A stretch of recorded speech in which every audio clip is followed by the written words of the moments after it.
Well, it's great to have Alan Wilson, who's going to be joining us for Equip in Block 4 just after half term. So, Alan, you're going to be taking some sessions on leadership. Tell us a bit about your background and your interest in the topic of leadership. Well, I've been around leadership for quite a while, Keith. I was in pastoral leadership for just over 20 years. That was in largely in Switzerland, and then a little bit here in Northern Ireland. And subsequently, I developed an interest in, I suppose, really the story of leaders and how leaders develop. It's what I did when I was doing my doctoral work. I was researching that, and that has become a particular interest. And I'm an observer of leaders, an observer of leadership, and the whole thing fascinates me. So I'm looking forward to coming and having a few sessions with folks in Hamilton Road just on the subject. So, Alan, as you come down to Hamilton Road, we're so glad you're able to come. What are some of the topics that you plan to be covering on the 5 evenings you're going to be with us? Okay, well, let me give a really quick rundown. This is how it stands at the moment. We'll reserve the right to change from the advertised program. If details change a little bit here and there, but basically, we'll start off thinking about what do we mean by leadership. It's how do we actually nail that down, and what is leadership, and who is a leader, and what is a leader.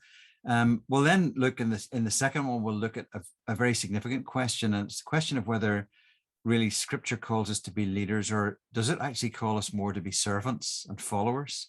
That's quite an important question. I think it's important that we think that through and get that one right. We'll look at a question that's a very popular question in thinking about leaders and leadership, and it's whether leaders are born or made.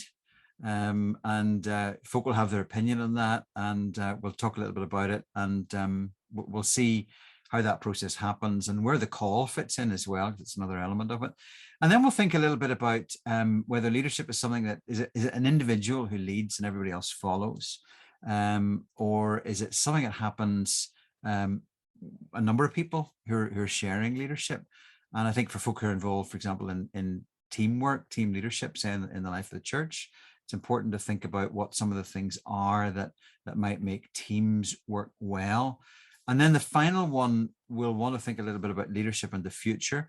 Obviously, part of what leadership involves is leading a group of people into the future.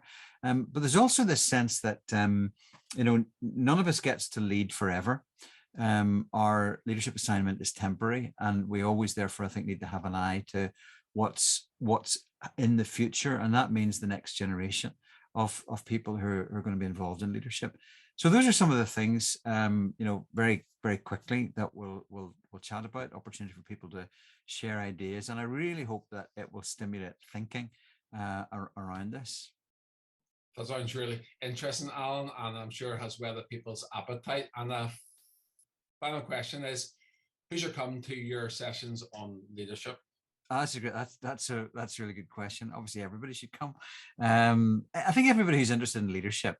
It's a weird one, though. In some ways, because that's almost saying, well, if you want to be a leader, come along to this, and this will make you a leader. One of the things I've learned, I think, is that the most effective leaders that I've come across are people who are not in it for the sake of I want to be a leader, but they want to see something change. Maybe they want to see the gospel spread or a church built, or they want to see something happen.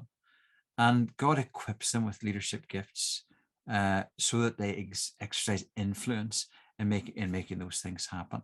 So if that's you, if you think, I want to be useful for God, and, it looks as though I'm going to be influencing other people towards some sort of a goal, come along and find out more about it. And I look forward to having you in the group. Well, we're really looking forward to having you from Sunday, the 27th of February. And if people are keen to sign up, they can do so at the links below this video, and we'll see you in February.